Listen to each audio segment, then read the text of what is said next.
നമസ്കാരം. ഞാൻ വാപ്സി അഖിലേന്ത്യാ അധ്യക്ഷൻ MK തോമസ്. വാപ്സി എന്ന സംഘടന അയൽ സംസ്ഥാനങ്ങളിൽ BSc നഴ്സിംഗ് പഠിക്കുന്നതിന് 10 ലക്ഷം രൂപ വീതം പഠന സഹായം നൽകുന്നു. ഈ വാർത്ത നിങ്ങളുമായിട്ട് പങ്കുവയ്ക്കാനാണ് ഞാൻ ഇന്ന് എത്തിയിരിക്കുന്നത്. കേൾക്കുമ്പോൾ നിങ്ങൾക്ക് അതിശയമായിട്ട് തോന്നാം. പക്ഷേ ഒരു കാര്യം, ഒരു വാപ്സി മുമ്പോട്ട് വയ്ക്കുന്ന ചില നിബന്ധനകൾ നിങ്ങൾ കർശനമായിട്ട് പാലിച്ചാൽ മാത്രമേ ഈ പഠന സഹായം നിങ്ങൾക്ക് ലഭ്യമാവുകയുള്ളൂ. എന്തിനാണ് വാപ്സി ഇങ്ങനെ ഒരു പദ്ധതി ആവിഷ്കരിച്ചിരിക്കുന്നത്? സ്വാഭാവികമായ ചോദ്യം. ഇതിൻ്റെ ലക്ഷ്യം ഒന്നേ ഉള്ളൂ: നേഴ്സിംഗ് പഠന മേഖലയിൽ സുതാര്യത ഉറപ്പുവരുത്തുക, ട്രാൻസ്പെറൻസി ഉറപ്പുവരുത്തുക. വർഷങ്ങളായിട്ട് നമ്മുടെ നാട്ടിലെ വിദ്യാർത്ഥികളും രക്ഷിതാക്കളും വിശ്വാസത്തിൻ്റെ അടിസ്ഥാനത്തിലാണ് അഡ്മിഷൻ എടുക്കുന്നത്. ഏജൻറ്റ് പറയുന്നതോ പരസ്യത്തിൽ കാണുന്നതുമായ വിവരങ്ങളിൽ നമ്മൾ കണ്ണുമടച്ച് വിശ്വസിക്കും, നമ്മൾ അഡ്മിഷൻ എടുക്കും. ഇതിനെല്ലാം ഇനി ഒരു മാറ്റം നമുക്ക് വേണം. ഓരോ സ്ഥാപനം മുമ്പോട്ട് വെക്കുന്ന അവകാശവാദങ്ങളിൽ കൃത്യമായ രേഖകളുണ്ടോ എന്ന് നമ്മൾ പരിശോധിക്കണം. അവർ അവകാശപ്പെടുന്ന റെക്കഗ്നൈസേഷൻ യഥാർത്ഥമാണോ? യൂണിവേഴ്സിറ്റിയുടെ അഫിലിയേഷൻ ഉണ്ടോ? പിന്നെ വേറൊന്നാണ്, വാങ്ങുന്ന ഫീസിന് കൃത്യതയുണ്ടോ? ഈ ഫീസ് ഏത് അതോറിറ്റിയാണ് അംഗീകരിച്ചിരിക്കുന്നത്? അവർ പറയുന്ന ക്ലിനിക്കൽ സംവിധാനത്തിൻ്റെ തെളിവുകൾ എന്തെല്ലാമാണ്? യൂണിവേഴ്സിറ്റി അംഗീകരിച്ച രേഖാമൂലമുള്ള അധ്യാപകരെല്ലാവരും ഇവിടെ പഠിപ്പിക്കുന്നുണ്ടോ?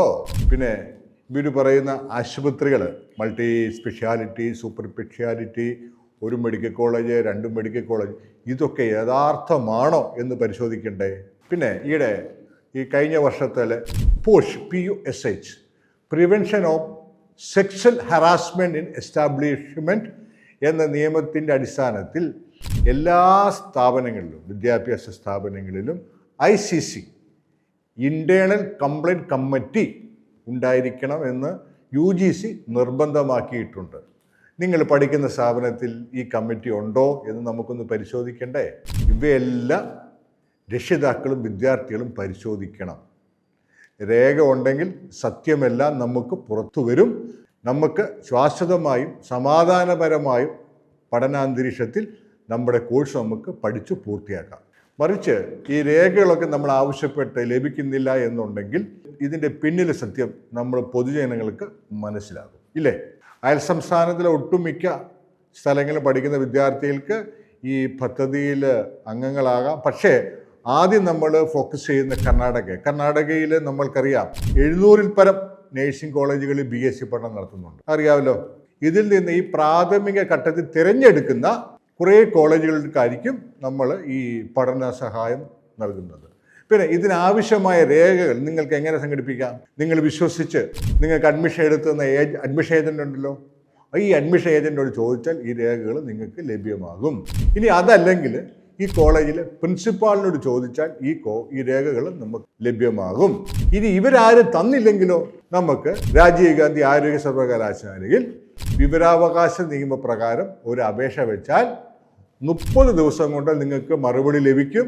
ആ രേഖകൾ വാപ്സിക്ക് തന്നാൽ സാമ്പത്തിക സഹായത്തിന് നിങ്ങൾ അർഹരാകും. പിന്നെ ഇതിനകത്ത് ഈ വർഷം അഡ്മിഷൻ എടുത്ത് പഠനം ആരംഭിക്കുന്നവർക്ക് മാത്രമല്ല, പോയ വർഷങ്ങളിൽ ഇപ്പം 1-ാം വർഷം പഠനം തുടരുന്നു, 2-ാം വർഷം തുടരുന്നു, 3-ാം വർഷം തുടർന്നുകൊണ്ടിരിക്കുന്നു, 4-ാം വർഷം തുടർന്നുകൊണ്ടിരിക്കുന്നു. ഇവർക്കൊക്കെ ഇപ്പോൾ നിലവിൽ എന്തെങ്കിലും സാമ്പത്തിക ബുദ്ധിമുട്ടൊക്കെ വന്നിട്ടുണ്ടെങ്കിൽ അവർക്ക് ഈ രേഖകളൊക്കെ അവർക്ക് ഈസി ആയിട്ട് വേഗത്തിൽ സംഘടിപ്പിക്കാവുന്നേ ഉള്ളൂ. അവരെ നമ്മൾ പരിഗണിക്കും. അപ്പോൾ അവർക്ക് ഇനി അടയ്ക്കാനുള്ള തുക എത്രയാണോ അതായിരിക്കും വാപ്സി നൽകുന്നത്. ഇനി പലർക്കും ഒരു സംശയമുണ്ട്, ഈ നിബന്ധനകളെല്ലാം പാലിച്ചാൽ വാപ്സി ഈ സാമ്പത്തിക സഹായം തരുമോ ഇല്ലയോ എന്ന്. വാപ്സി തരും. നമ്മൾ ആ നിബന്ധനകൾ പാലിച്ച് നിങ്ങൾക്ക് ഈ സാമ്പത്തിക സഹായം ലഭിച്ചില്ലെങ്കിൽ നിങ്ങൾക്ക് ധൈര്യമായിട്ട് വാപ്സിക്കെതിരെ നിയമ നടപടി സ്വീകരിക്കാൻ നിങ്ങൾക്ക് സ്വാതന്ത്ര്യമുണ്ട്. നമുക്ക് ഇതിനെപ്പറ്റി കൂടുതലൊക്കെ വീണ്ടുമുള്ള വീഡിയോയിൽ പറഞ്ഞു തരാം. കരുതിയിരിക്കുക. താല്പര്യമുണ്ടെങ്കിൽ ലൈക്ക് ചെയ്യുക, ഷെയറൊക്കെ ചെയ്യുക, ഇതിനെപ്പറ്റിയുള്ള കമൻ്റൊക്കെ പറയുക. അപ്പോൾ നമ്മൾ അടുത്ത വീഡിയോയിൽ ഏതെല്ലാം കോളേജാണെന്ന് ഓരോ കോളേജിൻ്റെ കാര്യങ്ങൾ വീതം നമ്മൾ പറഞ്ഞു തുടങ്ങും. അപ്പോൾ എന്ത് ചെയ്യണം? മറ്റുള്ളവർക്കും കൂടെ ഇത് ഷെയർ ചെയ്യണം. ചാനൽ കൂടെ വരും. സബ്സ്ക്രിപ്ഷൻ എടുത്തില്ലെങ്കിൽ എത്രയും വേഗം താല്പര്യമുള്ളവർ സബ്സ്ക്രിപ്ഷൻ എടുക്കുക. പുതിയ അപ്ഡേറ്റ്സുമായിട്ട് വീണ്ടും വരാം. നന്ദി, നമസ്കാരം.